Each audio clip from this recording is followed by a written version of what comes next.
Dalton, todo mundo fala de consórcio como se fosse a coisa mais segura e inteligente do mundo, mas afinal, o que é um consórcio e como ele funciona de verdade? Milo, meu amigo, imagine que você e mais 100 pessoas querem comprar a mesma coisa. Um carro, um apartamento, uma moto, até serviços, como uma cirurgia ou uma viagem. Nenhuma dessas pessoas tem o dinheiro à vista, mas todas conseguem separar uma parte por mês. Em vez de cada um tentar sozinho, vocês se juntam em um grupo organizado por uma administradora de consórcios. Esse é o ponto de partida. O consórcio é, na essência, uma compra coletiva programada. Todos contribuem mensalmente para um grande cofre comum. Desse cofre, a cada mês, uma ou mais pessoas são escolhidas para receber a carta de crédito, que é o valor em dinheiro destinado à compra do bem. Quem organiza tudo isso é a administradora, que monta o grupo, define regras, cobra taxas e garante que o sistema funcione. Funciona assim. Quando você entra em um consórcio, escolhe o valor da carta de crédito, por exemplo, R$100 mil para um imóvel ou 60 mil para um carro. Esse valor é o alvo que você quer alcançar. Depois, a administradora divide esse valor em parcelas, geralmente ao longo de vários anos, como 60, 120, até mais de 200 meses, dependendo do tipo de consórcio. Você não está pagando juros sobre o valor, como num financiamento, mas está pagando uma taxa de administração, que é o salário da empresa que organiza tudo, além de outros custos previstos em contrato. Todos os meses, as parcelas de todos os integrantes entram no fundo comum.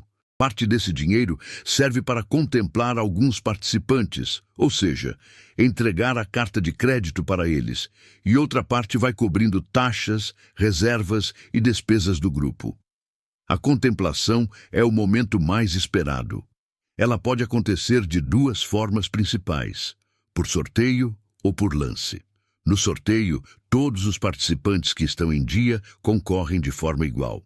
A administradora realiza uma assembleia mensal, usa um critério público, normalmente vinculado a resultados de loteria oficial, e escolhe quem será contemplado. Não importa se você entrou ontem ou há anos. No sorteio, todos os adimplentes têm chance, já o lance é diferente. Aqui entra estratégia e planejamento. Lance é quando você oferece pagar uma parte maior do saldo devedor de uma vez, adiantando parcelas. Quem oferece o maior lance dentro das regras daquele grupo aumenta muito a chance de ser contemplado naquele mês. Existem tipos diferentes de lance. Lance livre, em que você escolhe o valor que quer ofertar. Lance fixo, em que todos oferecem o mesmo percentual e entra um critério de desempate. E o lance embutido, que usa parte da própria carta de crédito como valor do lance. Pausa rápida aqui. Se você quer dominar de verdade esse tipo de assunto, como consórcios, financiamentos e estratégias para usar o sistema financeiro a seu favor, esse é exatamente o tipo de conteúdo que você precisa continuar ouvindo com atenção. Entender isso hoje pode te poupar anos de erro lá na frente. Voltando. Quando você é contemplado, não ganha o bem. Você recebe o direito de usar a carta de crédito para comprá-lo. É como se a administradora dissesse: aqui está o valor que você contratou. Agora vá até a loja, a imobiliária ou o vendedor particular e faça a compra. A carta de crédito é poderosa porque, na prática, faz de você um comprador à vista, o que normalmente permite negociar desconto no preço. Mas há detalhes importantes. Mesmo depois de contemplado, você continua pagando as parcelas até o final do grupo. O consórcio não acaba quando você pega a carta de crédito. E a administradora acompanha a compra para garantir que o dinheiro seja usado dentro das regras. Geralmente, o bem precisa estar dentro da categoria contratada, seguir critérios de avaliação e servir como garantia.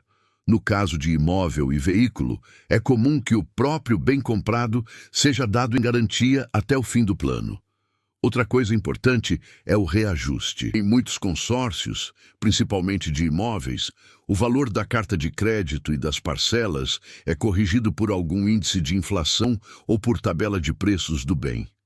Isso significa que as parcelas podem aumentar ao longo do tempo, porque o objetivo é manter o poder de compra daquela carta de crédito e não deixar que a inflação a corroa. Muita gente entra focando apenas na parcela inicial, sem entender que ela vai mudar com o tempo. Agora, vamos comparar com o financiamento, porque essa é uma confusão comum. No financiamento, você pega o dinheiro do banco na hora, compra o bem imediatamente e depois devolve o valor ao banco com juros. Você resolve o problema da pressa, mas paga caro por isso. No consórcio, você não tem juros da mesma forma, mas tem a taxa de administração e outros custos, e não recebe o bem imediatamente. Você entra no jogo da paciência. Não existe milagre. Ou você paga mais caro para ter o bem agora, ou se organiza e aceita esperar, pagando de forma mais diluída e geralmente mais barata no longo prazo. O consórcio tem algumas vantagens claras para quem sabe usá-lo. Ele força a disciplina. Quem tem dificuldade de guardar dinheiro por conta própria, às vezes se sai melhor num consórcio porque é obrigado a pagar a parcela, sob pena de multa, exclusão do grupo ou perda de benefícios. Funciona quase como um cofre coletivo, com regras rígidas. Além disso, para quem não tem pressa, pode ser uma forma interessante de planejar a compra de um bem caro, especialmente imóveis, sem se afundar em juros de financiamento. Por outro lado, existem riscos e limitações. O primeiro é óbvio. Você pode demorar muito para ser contemplado, se depender só de sorteios. Há gente que passa quase todo o prazo do grupo sem ser sorteada. E isso faz parte do jogo.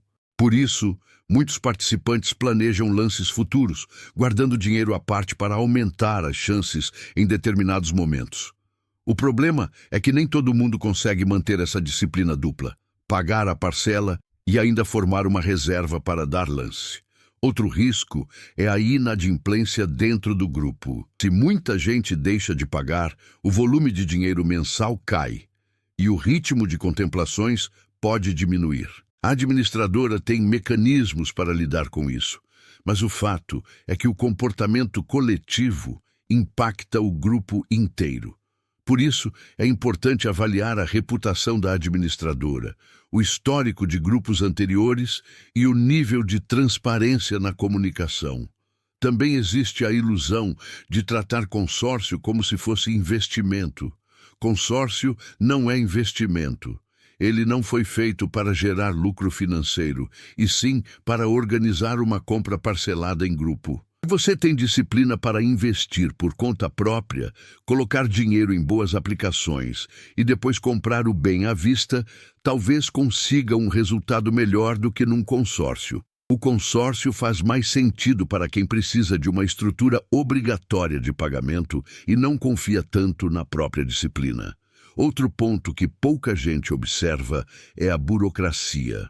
A contemplação não significa dinheiro livre na sua conta para fazer o que quiser. Você precisa comprovar renda, estar com o nome limpo, apresentar documentos, seguir prazos e aceitar as exigências da administradora. Se for um consórcio de imóvel, o imóvel escolhido passa por análise jurídica e de avaliação.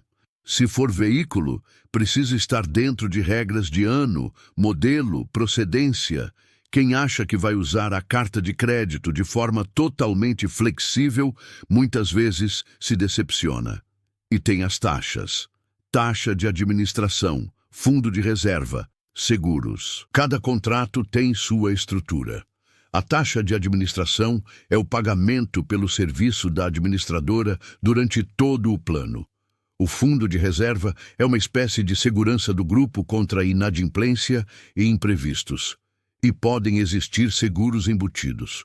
Tudo isso precisa ser lido com calma antes de assinar. Um consórcio barato no valor da parcela pode não ser tão vantajoso quando você leva em conta o custo total até o final. A grande pergunta é: para quem o consórcio faz sentido? Ele faz sentido para quem tem objetivo claro, não tem pressa imediata, aceita a ideia de não saber exatamente quando será contemplado e valoriza a disciplina forçada do pagamento. Serve bem para quem usa como ferramenta de planejamento de longo prazo. A pessoa que hoje mora de aluguel não consegue financiar um imóvel com tranquilidade, mas quer construir uma estratégia para, nos próximos anos, ter uma carta de crédito imobiliária. Ou quem sabe que vai precisar trocar de carro daqui a alguns anos, decide entrar num consórcio agora, não para ter o carro amanhã, mas para estar preparado lá na frente. Por outro lado, não faz sentido para quem está desesperado por um bem imediato, para quem entra achando que consórcio é atalho, milagre ou investimento mágico. Também não é ideal para quem não lê contrato, não gosta de regras e não consegue se organizar nem com uma parcela fixa. O consórcio é uma ferramenta neutra. Pode ser muito útil nas mãos de quem entende o que está fazendo e um problema para quem entra no impulso, só porque alguém disse que é a melhor coisa que existe. No fundo, o consórcio é isso. Um grupo de pessoas andando na mesma estrada em velocidades parecidas, com algumas pegando atalhos legítimos por meio de lances, outras contando com sorteios, mas todas com o mesmo destino final: conquistar um bem de maior valor por meio de contribuição mensal organizada. Não é salvador da pátria, não é vilão. É apenas um mecanismo financeiro que premia planejamento e paciência. Então consórcio não é milagre, é ferramenta. Se a pessoa não entende as regras, vira problema. Se entende, vira estratégia. Se você quer continuar aprendendo como usar o sistema financeiro a seu favor, se inscreve no canal, deixa o like e manda esse vídeo para alguém que está pensando em entrar num consórcio antes de ler o contrato.